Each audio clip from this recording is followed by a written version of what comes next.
साथ ही मोदी जी जो है उन्होंने स्पीच देनी है, कांग्रेस ने उनको इनवाइट किया है। इन सब चीजों पे सर आज आपसे बात करनी है और समझना है कि हो क्या रहा है असल में। और आईएमएफ ने भी सुना है कि पाकिस्तान को मना कर दिया, दे तो वो पहले भी नहीं रहे थे, लेकिन अब सुना है कि साफ मना कर दिया है। देखिए, मैं जिस तरह आपको पहले कह रहा था कि आईएमएफ तो वैसे ही नाक से लकीरें निकलवा रहा था इनकी, और फिर भी बात नहीं सुन रहा था। इन्होंने सारे उनकी शराइत जो है वो मानी, लेकिन इसके बावजूद उनकी तरफ से कोई मुस्बत जवाब तो नहीं आ रहा था। मैं जिस तरह आपको हमेशा कहता हूं कि इनको फोकस अब चाइना की तरफ करना चाहिए, और पहले भी कर रहे हैं। अभी रिसेंटली जो अभी तक आपका पाकिस्तान डिफॉल्ट नहीं हुआ, उसमें सिर्फ सऊदी अरेबिया और चाइना का है, क्योंकि उन्होंने ये भी रिसेंट पैसे दिए हैं। खुद का तो इन्होंने कभी को ना सोचा है, ट्राई की कि ना को अपना एक्सपोर्ट बढ़ाएं। कहते हैं वो चाय वाला जो है वो कांग्रेस में आके स्पीच देने लगे। इनको सबक सीखना चाहिए कि वो चाय वाला जो है, उनको लेटर आज कांग्रेस ने लिख दिया है 2 घंटा पहले, जिसपे दोनों जो मेजॉरिटी लीडर थे हाउस के, केविन मैकार्थी, और उसके बाद चक शूमर सेनेटर हैं जो लीडर हैं डेमोक्रेट पार्टी के, मेजॉरिटी के, दोनों हाउसेज में जॉइंट सेशन में। और मोदी जी 5वें प्राइम मिनिस्टर होंगे कांग्रेस में स्पीच डिलीवर करने के लिए। बहुत बड़ा एजाज है, बहुत बड़ा एजाज, बहुत बड़ा, बिल्कुल बहुत बड़ा एजाज है। यहां आएंगे। कल की सबसे बड़ी खबर यह थी कि तेजा के जहाज जीएम जो है वो प्लांट लगाएगा भारत में। तेजा तैयारों के इंजन वहां बनेंगे। और मैं समझता हूं कि मोदी जी का इससे पहले जो जापान का दौरा और पैसिफिक का दौरा जो था वो वाज वेरी सक्सेसफुल। ऑस्ट्रेलिया का दौरा बड़ा सक्सेसफुल था उनका। मैं समझता हूं कि उन्होंने इंडिया के इमेज को 4 चांद लगाए हैं, इसमें कोई शक नहीं है। और अपने मुल्क के लिए देखें, he is representing majority Hindustan is for Hindus, और उनके लिए वो अच्छे हैं। उन्होंने he has taken his country to the next level. हमारे जो जितने हार्वर्ड कैम्ब्रिज ग्रेजुएट हैं, उन्होंने मनी लॉन्ड्रिंग के अलावा दूसरा तो काम कुछ नहीं किया। मेरी तो दुआ है कि कोई पाकिस्तान में भी कोई इंडियन इंस्टीट्यूट ऑफ टेक्नोलॉजी की टक्कर का स्कूल बनाए और बच्चों को पढ़ाए, कोई डिजिटल पाकिस्तान के ख्वाब दिखाए। आपके जो जितने अमीर घरों के बिगड़े हुए बच्चे हैं, उर्दू में ट्वीट करते हैं, उर्दू में टिकटॉक बनाते हैं, इंग्लिश के 2 लफ्ज सीधे नहीं बोल सकते। हालांकि इंग्लिश और मैथ के बगैर आने वाले दिनों में आपका गुजारा नहीं। सर इंडिया ने तो कश्मीर को भी बहुत ज्यादा डेवलप कर दिया है। वहां पे कई लोग, जिनमें आप भी जानते हैं कर्नल दानवीर को, उन्होंने भी आज अपनी एक वीडियो लगाई है यूट्यूब पे, और वहां वो गए कश्मीर में और उन्होंने पूरा दिखाया कि वहां पे कैसे लोग, टूरिस्ट बहुत ज्यादा आ रहे हैं। ये तो खैर मेजर गौरव आर्य ने भी बताया था और कई लोगों ने। और हमारी तरफ तो कोई कदम रखने की हिम्मत नहीं कर सकता। मैं जब 2 दिन पहले दुबई आई हूँ तो एयरपोर्ट पे एक सिंगल फॉरेनर मुझे दिखाई नहीं दिया कि जो इस्लामाबाद एयरपोर्ट से कहीं जा रहा हो, सारे लोकल थे। तो यहाँ तो कोई आता ही नहीं है। आप ये बताएं कि आपका एक त्यारा तो मलेशिया ने पकड़ लिया, $4 मिलियन आपने नहीं दिए, और उसके बाद आपके सड़कों के ऊपर टैंक चलने की वीडियोस जो है अभी 2 हफ्ते पहले 3 हफ्ते पहले चली। जाएगा कोई वहां? मैं यहाँ पे वॉशिंगटन डीसी में एक ग्रुप के सामने बैठा हुआ था, वहां पे एक हमारे भारतीय भाई जो है उन्होंने स्पीच दी, बीजेपी के थे वो, उन्होंने स्पीच दी। ज्यादातर उस कॉन्फ्रेंस के अंदर ज्यादातर लोग भारतीय थे। आंखें खोल के रख दी उन्होंने कहा 100 नए एयरपोर्ट बनाए गए हैं भारत के अंदर। 100 नाम लेना आसान है मोदी जी के पीरियड में। और बुलेट ट्रेन और ट्रेनों का एक मेरा मकसद है एक फ्लड उन्होंने आ गया हर चीज। और कश्मीर का मुझे पता है, वहां पे माल बना रहे हैं दुबई वाले। मैंने सबसे पहले आप ही के सेगमेंट में कहा था कि उस साइड पे जो कुछ हो रहा है, इधर वालों को क्या दिखाओगे भाई? ये पूछेंगे कि हमारा क्या कसूर है। लेकिन फिर क्या करें, कोई सोचे, कुछ समझे इन चीजों को, तो तब है ना।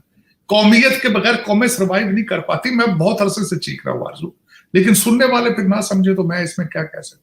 सर ये भी कहा जा रहा है कि खान साहब को बाहर जाने के लिए ऑफर की जा रही है कि वो कहीं बाहर चले जाएं। वो कह रहे हैं अमेरिका या इंग्लैंड, लेकिन उनसे कहा जा रहा है कि सऊदी अरब जाओ। जहां नवाज शरीफ को भेजा था वहां के लिए वो तैयार नहीं है सऊदी अरब जाने को। सुनने में तो बात आई है, लेकिन ये कि मेरा ख्याल है कि इस तरह की रवश जो है वो पहले, जो उनके ऊपर करप्शन के चार्जेस हैं, 150 केसेस हैं, भेजे हैं, लेकिन उनका पहले कोई फैसला करके भेजे। मेरे ख्याल में ये हर एक को 10 साल के लिए भेज देना, ये तो इस तरह हुआ ना, 10 साल बाद आए, डाका मारा, फिर बाहर चले गए। अपने मोहल्लात बना लिए तो वहां जाके रहना शुरू कर दिया, बाद में अपना नेल्सन मंडेला बन के वापस आ गए। इस तरह तो नहीं होता ना, जो आपका कसूर है। आज बहुत एक अच्छा आर्टिकल इकोनॉमिस्ट ने लिखा है, इकोनॉमिस्ट बड़ा अच्छा एक जरीदा है, बड़ा अच्छा एक मैगजीन है, उसके पहले पैराग्राफ में आप पढ़े तो हैरान हो जाएंगे। उन्होंने कहा कि इतना पॉपुलर बंदा लेकिन इतनी करप्ट कैबिनेट थी इसकी, सख्त करप्ट कैबिनेट इनकी, और फिर रेडिकलाइजेशन करने की कोशिश की। फिर मेरा मकसद क्या क्या नहीं किया पाकिस्तान के साथ, आइसोलेट किया पाकिस्तान को, चाइना का सीपैक बंद कर दिया, अमेरिका के साथ दुश्मनी है, MBS मोहम्मद बिन सुलेमान वो नाराज, गालियां निकालते रहे कैबिनेट में बैठ के उसको, लोग फिर उसको ट्रांसलेट करता रहा जो सऊदी एम्बेसडर था। लेकिन ये कि फिर क्या किया, अमीरुल मोमिनीन ने अभी वो गलती तो कर ही नहीं सकता ना। ये सियासत नहीं थी, ये एक मजहबी कल्ट है, एक पर्सनैलिटी की। मैं कल बल्कि एक ग्रुप के साथ बैठा हूं, मैं बल्कि आपसे ये भी बात करना चाहूंगा। यहां पे 66 कांग्रेसमैनों से लेटर लिखवा दिए, ये हमारे डॉक्टर भाई जो यहाँ पे तड़प रहे हैं उनके मोहब्बत में, आज तक इन्होंने पाकिस्तान के लिए भी कोई लेटर लिखवाया? आज तक किसी पाकिस्तानी डॉक्टर ने या किसी मेरे पाकिस्तानी भाई ने आज तक पाकिस्तान के लिए भी लॉबी करने की कोशिश की अमेरिका के अंदर? शर्म आती मुझे ये बात करते हुए।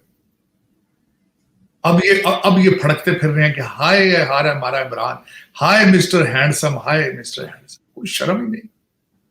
कोई पाकिस्तान यार नहीं रहेगा तो खान का क्या करोगे भाई? इसको कहां रखोगे जब पाकिस्तान के हालात खराब है? पता नहीं कोई लोग। सर खान साहब तो उन सबको डिसोन कर चुके हैं, वो तो अब कह रहे हैं कि वो लोग मेरे थे ही नहीं। साथ साथ एक चीज और है, ये 9 मई को यहाँ पर जोड़ा जा रहा है 9/11 के साथ के जी, वो पाकिस्तान का 9/11 है। आपको लगता है कि वाकई में इस तरह से जोड़ा जाना सही है? बिल्कुल, मैं ये कहूं, मेरा ये क्वेश्चन मार्क है कि 6 जनवरी के लोगों को, 6 जनवरी के यहाँ पे जो पेट्रियट बॉयज का हेड था उसको 18 साल की सजा दी गई। जिस बंदे ने नैन्सी पेलोसी जो स्पीकर ऑफ द हाउस थी उसकी चेयर के ऊपर बैठ के पिक्चर खिंचवाई है, 4 साल की सजा उसको दी गई। तो जिन्होंने कोर कमांडर का घर जलाया उनको सजाएं नहीं होनी चाहिए? ये वाकई 9/11 था पाकिस्तान का। आज तक कभी और फिर उसके बाद इनको मिलके उनकी चीजें डांट सुन के मिल रहे हैं कि ये कू था बिल्कुल आर्मी चीफ के खिलाफ। इसके अंदर मिलिट्री के लोग भी शामिल थे और सारे लोग शामिल थे। देखिए ना, किसी ने सियासी तौर पे जब जुलूस निकलता है लाहौर के अंदर, आरजू वो चेरिंग क्रॉस पे जाता है, वो माल रोड पे जाता है, वो डी चौक पे जाके धरना देता है।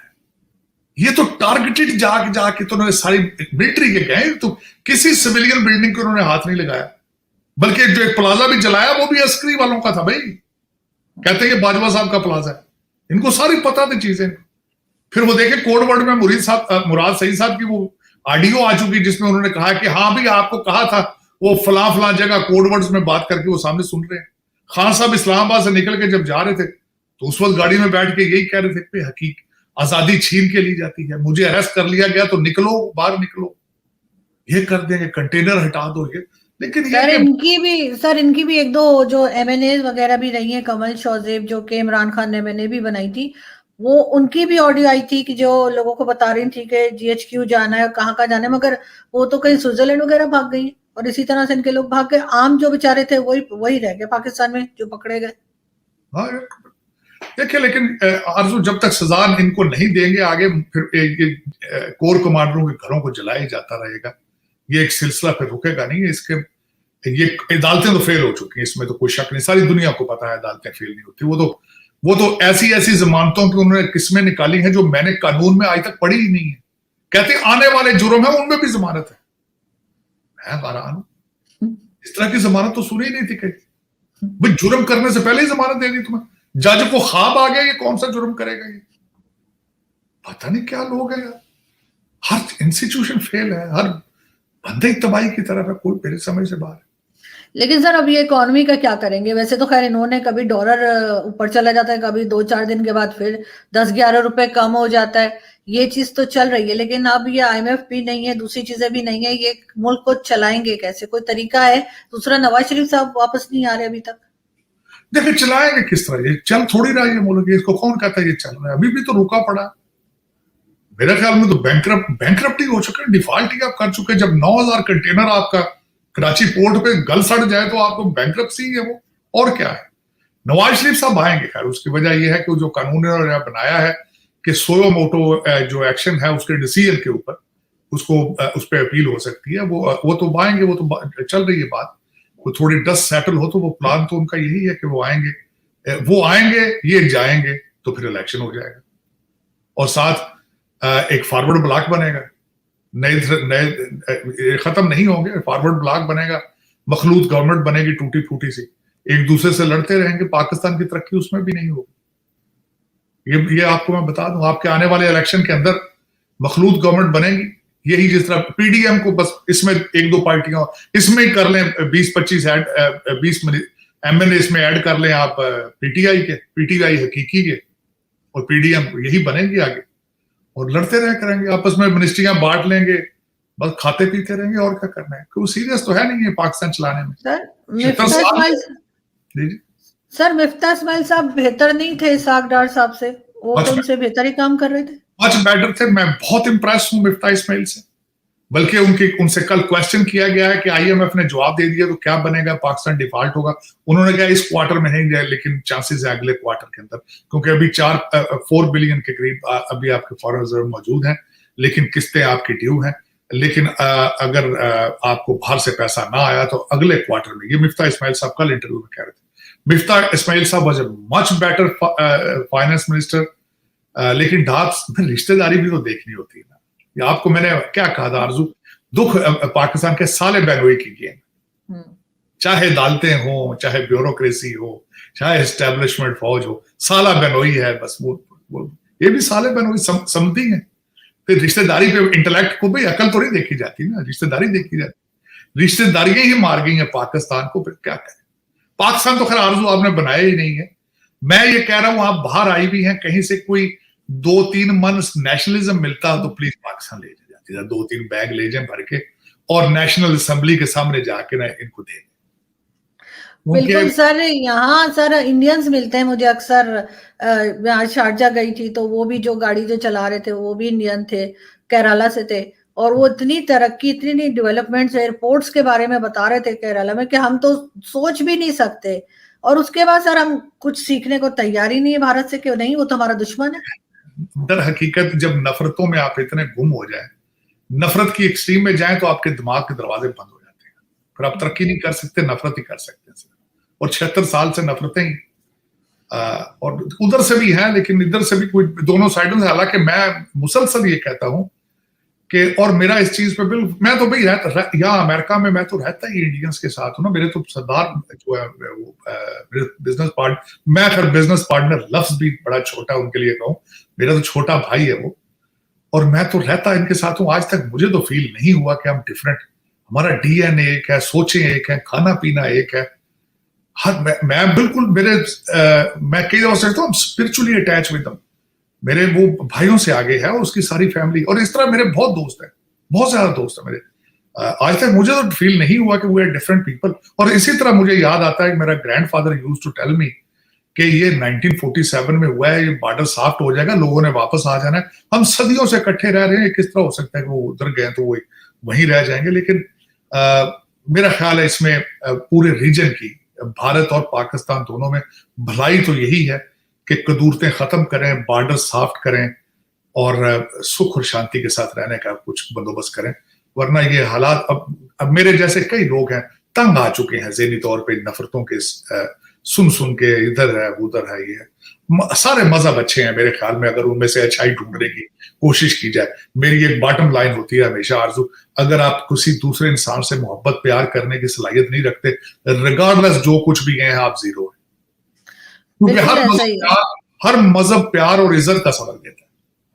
बिल्कुल ऐसा ही है सर। लेकिन सर एक चीज और है कि शायद पूरी दुनिया में एक भारत ही रह गया जिससे अभी तक हमने पैसे नहीं मांगे, तो इकोनॉमी भी उनकी अच्छी जा रही है, तो सर ट्राई कर लेना चाहिए। इकोनॉमी के हवाले से मैंने आरजू एक और बात बतानी थी आपको। कल आईएमएफ वालों ने रिपोर्ट दी है कि जो अमेरिका है उसकी 1.9% 2023 की प्रोजेक्शन है इकोनॉमी की, यूरोपियन यूनियन की मेरा ख्याल 0.9% है, और रशिया की 0.7% है, चाइना की 5.2% है और भारत की 5.9%, और उनकी 6.1% थी 2022। इकॉनमी में वो बहुत आगे जा रहे हैं और मजीद आगे जाएंगे, क्योंकि अमेरिकन जो है यहाँ सैंक्शंस लगा रहे हैं चाइना पे, और यहाँ पे सीईओ सारी कंपनियों के जो है वो भारतीय हैं, वो वही अपने सारी मैन्युफैक्चरिंग चाइना से शिफ्ट करेंगे भारत में, और उससे मजीद आगे जाएगा भारत। इसमें कोई शक नहीं है। जो मैं सुनता था इससे 10 साल पहले कि sun will rise from the east, तो मेरे ख्याल में वो that is what is going on. लेकिन सर वो अपनी काबिलियत की वजह से जा रहे हैं, वो किसी अपनी सिफारिश की वजह से, काम की वजह से जा रहे हैं ना। आरजू इंडियन इंस्टीट्यूट ऑफ टेक्नोलॉजी वो हर 2 साल के बाद एक इंस्टीट्यूट अपना बढ़ा रहे हैं, उसकी टक्कर के यहाँ पे MIT में एडमिशन मिल जाता है, वहां पे उनका मेरिट उससे ज्यादा है। यहाँ जितने सीईओज हैं, वो अजय बंगा जो अभी वर्ल्ड बैंक में आए, वो भी Indian institute of technology Hyderabad से पढ़ के आए। तो भाई देखिए, मैं हमेशा यही कहता हूं कि पढ़ाई तो खैर इसके बगैर तो गुजारा ही नहीं है, लेकिन अब देखें यहाँ पे ऋषि सोनक साहब जो है भारतीय नजात जो यूके के हैं, उन्होंने भी अपने बच्चों पे, बल्कि उन्होंने कानून बनाया है मैथ और इंग्लिश पढ़ाने का, लेकिन हमारे पाकिस्तान के अंदर एक भी इंग्लिश चैनल इस वक्त नहीं है। आपके जो लीडर हैं उन्होंने ट्वीट करते हैं उर्दू में करते हैं कि कौम जो है वो आगे पढ़ने की सलाहियत नहीं रखती। बिल्कुल ऐसे ही सर, लेकिन सर जिन्होंने पढ़ा है, चाहे वो इमरान खान हो या कोई दूसरे, उनकी काबिलियत भी दिखी रही है, चाहे वो इंग्लिश बोल भी ले सर, उनकी IQ लेवल आपके सामने होता है, जिस तरह की बातें खान साहब नहीं, उनको तो आरजू मैं कहता हूँ 71 साल के टीनेजर है वो। हाँ, ये तो आपकी बात ठीक है। खैर ये तो मैं कई दफा कह चुका हूँ कि भाई इंडियन इंस्टीट्यूट ऑफ टेक्नोलॉजी लोग पढ़ के आके यहाँ छा गए हैं, हमारे हार्वर्ड और कैम्ब्रिज और ऑक्सफोर्ड से जाके सारे मनी लॉन्ड्रिंग कर रहे हैं। ये सोच सर अभी तो इन्होंने सर SEO की मीटिंग जो है वो अब इसी तरीके से होगी जैसे मैं और आप बात कर रहे हैं स्काइप वगैरह के जरिए, वरना जब पहले हो रही थी तो मैंने आपसे जिक्र भी किया था कि मेरा जाने का इरादा है, तो वहां पे मेरे 1-2 दोस्तों से बात हुई थी कि मैं वहां से टेक्स्ट बुक्स लेकर आने वाली थी कि वो यहाँ पे दिखाई जाए कि भाई वो क्या पढ़ते हैं और हम क्या पढ़ते हैं, लेकिन ये के बहरहाल हो नहीं पाया। हो सकता है फिर कभी से, लेकिन हमारा तो सर स्कूल सिस्टम या एजुकेशन सिस्टम ही सही नहीं है ना, हमें तो उसको ठीक करना है। नहीं यार सुनिए, उसकी वजह मैं बता देता हूँ। आपकी पॉलिसीज बनाने वाले जो सारे हैं उनके बच्चे लंदन में पढ़ रहे हैं, तो क्यों बनाएंगे आपकी पॉलिसी? अच्छा है उसकी। आपके जो 5000 लोग इस्लामाबाद, कराची, लाहौर में हैं, उनके बच्चे तो लंदन में हैं, तो क्यों आपको इंप्रूव करेंगे भाई? ये इसका जवाब अभी दे दिया मैंने आपको। मैं सबसे बड़ा मैं मिन्नतें करता हूं, खुदारा को पाकिस्तानी लीडर ढूंढो जिसके बीवी बच्चे और जायदादें पाकिस्तान में। खान साहब अब कहते हैं जी मैं आइसोलेट, तो बच्चे बुला लेना, तो उनको कहे मैं जेल जा रहा हूं भाई, तुम आगे मूवमेंट मेरी चलाओ, ये जिहाद तुम करो आगे। लेकिन ये नहीं करेंगे वो लोग। कौम के बच्चों को अभी भी परसों उन्होंने फिर कहा है कि निकलो बाहर, जेलों से ना डरो, जेलों से ना डरो। खुद अंदर बैठे, खुद छुप के बैठे, सुप्रीम कोर्ट जाते हैं 15-15 घंटे, पता चल के बाहर पंजाब पुलिस है तो अदालत से नहीं निकलते बाहर। लेकिन हकीकत में आरज़ू लीडरशिप की बात होती है, लीडरों की। आप मुझे ये बताएं, आपके कितने भारतीय पुराने जो ex prime minister London settle है? कितने आर्मी जनरल हैं इस वक्त भारतीय जो लंदन, ऑस्ट्रेलिया या अमेरिका सेटल हैं? अपनों को देख लें आप। तो फिर ये बात नेशनलिज्म की है, बात कौमियत की।